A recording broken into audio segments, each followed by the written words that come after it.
Hello and welcome to A Plate for All. I'm V and today we're going to be taking a look at sesame noodles. Now for this we're going to need some broccoli, some bell peppers, some garlic, some green onions, and some other spices that we're going to talk about in just a second. So I'm going to start with some peppers. I like mine to be really colorful, so I'm going to use half of a red pepper, half of a yellow pepper, and half of a orange bell pepper. I'll start by cutting them into halves and then quartering them.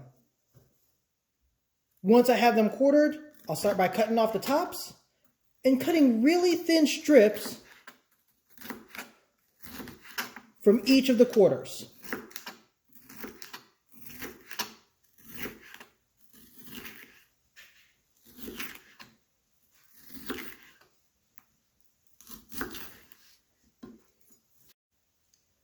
Next, we'll take a crown of broccoli, and really we just want the little florets. So I'm going to cut the little florets off, and I'm going to cut these really small because if we're eating this with chopsticks, we want it to be easy to grab. We don't want to take like really big mouthfuls of broccoli. So once you've separated the florets, again, just cut them into really small pieces.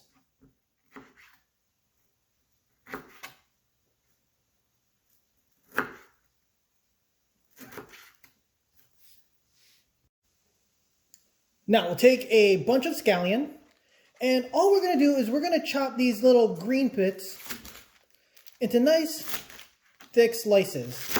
Now we don't really want to use any of the white here because we don't want this to have a really pronounced onion flavor.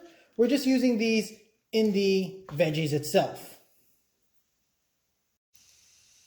So here we have all the veggies for our sesame noodles. We've got half a red bell pepper, half a yellow bell pepper, half an orange bell pepper. I used about half a crown of broccoli and the greens from a bunch of scallions. With our veggies out of the way, let's start building the sauce.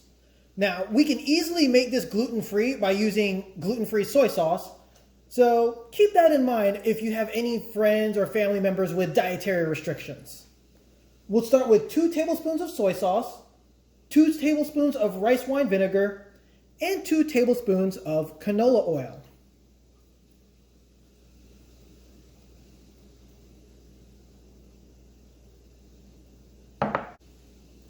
Next, we'll need a half tablespoon of lemon juice, a half tablespoon of sambal, 1 teaspoon of mirin, and a half teaspoon of sesame oil.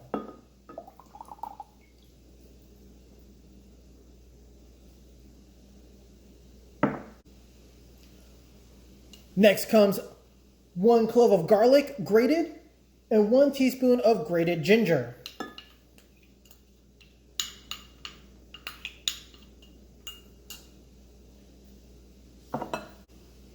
Finally, we'll add 1 tablespoon of raw sugar and 1 tablespoon of sesame seeds.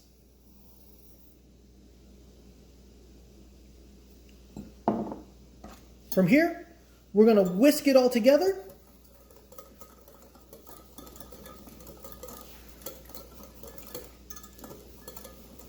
Until it's been combined thoroughly.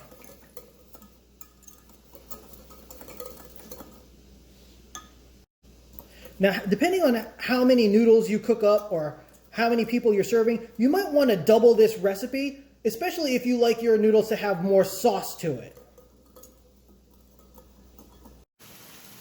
Next, we'll start working on the noodles. For this, I like to use either large or extra large rice noodles. You can find these either at an Asian grocery store or the international section of your local grocery store. Be sure to check the package for the cooking time. I like to start checking mine about a minute earlier than they suggest because we don't want these to overcook. Once your noodles are cooked, I like to rinse them over cold water. We don't want these to be really hot. Also, we're going to take some of our sauce and we're going to pour it over just to prevent the noodles from sticking to each other. So I'm going to start with some of this sauce. Oops. Mix it together. I find tongs are really useful for this. you can kind of maneuver the noodles around. Now for this, I'm using about a double batch of sauce. I like mine to be a little saucier. Once the noodles are coated, we're going to add our veggies.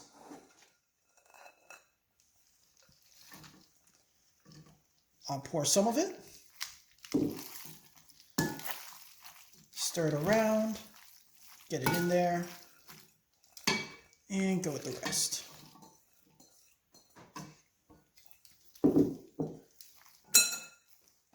Once your veggies are in, you can pour your sauce. Now, you don't want to pour it all right away. Start pouring some, see how much sauce it is, and just check it from there. You want it to be to your liking. If you want it to be saucier, put a little more. If you want it to be less saucy, use less.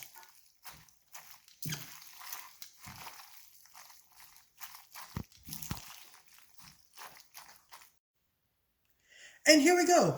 A bowl of sesame noodles served with peppers and broccoli.